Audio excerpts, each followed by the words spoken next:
구름이 회막에 덮이고 여호와의 영광이 성막에 충만하매 모세가 회막에 들어갈 수 없었으니 이는 구름이 회막 위에 덮이고 여호와의 영광이 성막에 충만함이었으며 구름이 성막 위에서 떠오를 때에는 이스라엘 자손이 그 모든 행진하는 길에 앞으로 나아갔고 구름이 떠오르지 않을 때에는 떠오르는 날까지 나아가지 아니하였으며 낮에는 여호와의 구름이 성막 위에 있고 밤에는 불이 그 구름 가운데에 있음을 이스라엘의 온 족속이 그 모든 행진하는 길에서 그들의 눈으로 보았더라.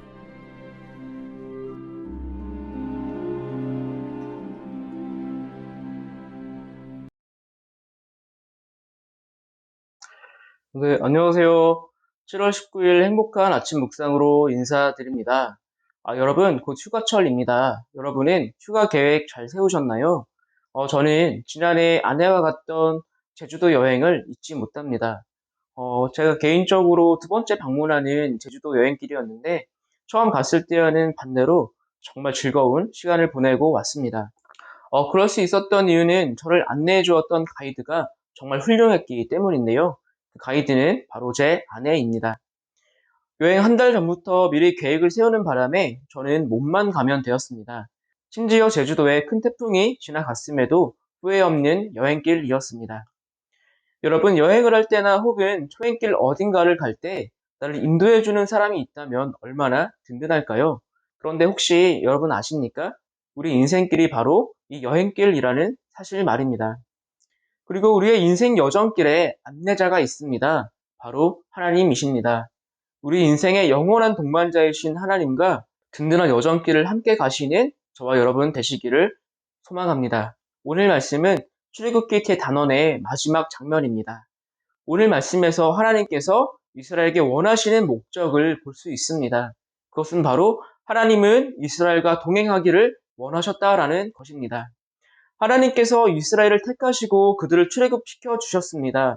그리고 그들을 광야로 이끄시고 광야에서 모세를 따로 불러 그에게 성막을 짓도록 말씀하셨습니다.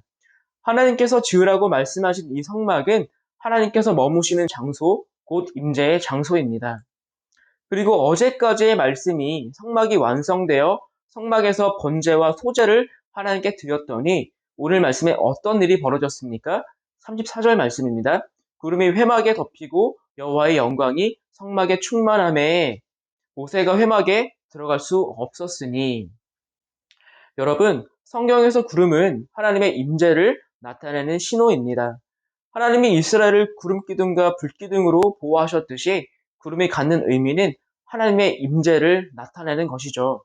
상상해 보십시오. 광야의 건조한 땅에 군데군데 거뭇한 땅이 있습니다. 그런데 그 땅이 움직이죠. 바로 구름이 만든 그림자입니다. 그 그림자 아래에 목자와 양이 있습니다. 지금 회막 위에 덮은 구름이 이와 같다고 보시면 됩니다. 구름이 멈춰있는 자리가 하나님이 임재하시는 자리인 것이죠. 하나님께서는 이스라엘을 향해 성막을 지으라고 하셨고 그들은 성막의 모든 구조와 기물들을 하나님의 말씀하신 대로 그대로 순종하여 지었더니 하나님께서 기뻐하셨습니다. 하나님의 영광이 회막 위에 가득 덮이게 된 것입니다. 그런데 더욱더 놀라운 사실은 36절 이하의 말씀입니다. 제가 읽어보도록 하겠습니다. 구름이 성막 위에서 떠오를 때에는 이스라엘 자손이 그 모든 행진하는 길에 앞으로 나아갔고 구름이 떠오르지 않을 때에는 떠오르는 날까지 나아가지 아니하였으며 낮에는 여호와의 구름이 성막 위에 있고 밤에는 불이 그 구름 가운데에 있음을 이스라엘 온 족속이 그 모든 행진하는 길에서 그들의 눈으로 보았더라. 아멘. 하나님의 말씀 그대로 순종하여 지었던 성막 위에 임재하신 여호와의 구름. 이스라엘에게 이보다 더 큰 가이드가 있을까요? 이스라엘은 성막 위에 임하신 여호와의 구름을 따라 그들의 여정을 시작하게 되었습니다. 지금까지 이스라엘의 마음에는 종살이했던 애굽도 남아 있었고 그들을 인도할 다른 신을 찾기도 했습니다. 그러나 이제는 다른 곳에 한눈 팔지 않고 모든 족속이 볼 수 있도록 하나님께서 구름 기둥과 불 기둥으로 함께 하시는 것입니다. 그리고 여호와의 구름이 회막 위에 임할 때에는 이스라엘이 행군했고 임하지 않을 때에는 구름이 덮일 때까지 기다렸다는 것을 알 수 있습니다. 그런데 이스라엘 진영에 구름이 덮일 때는 몰랐겠지만 구름이 거칠 때도 있었다라는 것입니다. 그러나 다시금 구름이 덮일 때까지 1년이라는 시간이 있을 수도 있고 때로는 며칠밖에 걸리지 않았을 수도 있습니다. 그렇기 때문에 이스라엘은 한 자리에 머물러 있을 때에도 언제든 떠날 채비를 갖추어야 했던 것입니다.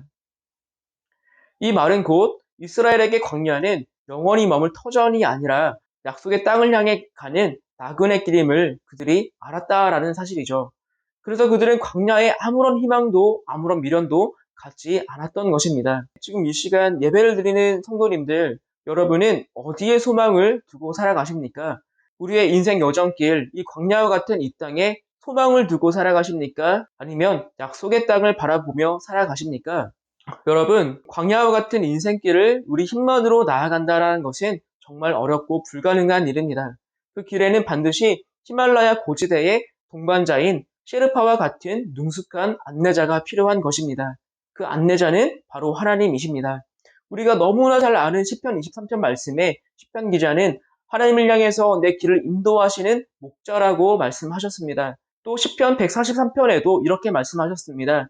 주는 나의 하나님이시니 나를 가르쳐 주의 뜻을 행하게 하소서. 주의 영을 선하시니 나를 공평한 땅에 인도하소서.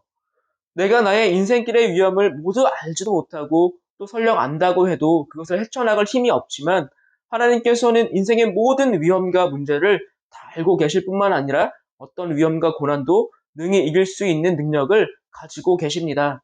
여러분, 우리 인생길 하나님께 맡겨야 안전하고 참되게 살아가는 것입니다. 그러므로 모든 인생의 최고의 가이드가 되시고 지켜주시는 하나님의 인도하심에 겸손하게 순종으로 따라가며 살아가는 저와 여러분 되시기를 주님의 이름으로 축복합니다. 자, 기도하겠습니다.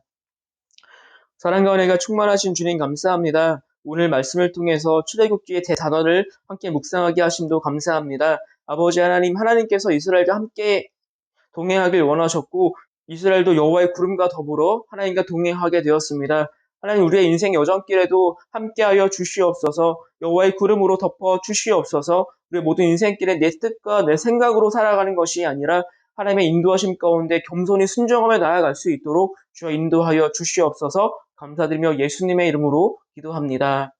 아멘. 나의 영원하신 기업 생명보다 귀하다. 나의 갈 길 다가도록 나와 동행하소서. 주께로 가까이 주께로 가오니 나의 갈 길 다가도록 나와 동행하소서. 세상 부귀 아닌 함과 모든 명예 버리고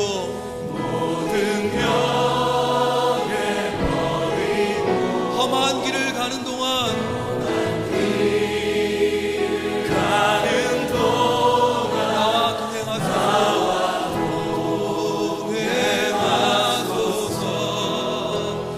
주께로 가까이 주께로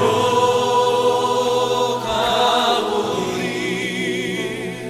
나의 갈 길 다가도록 나와 동행하소서. 어두운 골짜 지나가며 험한 바다 건너서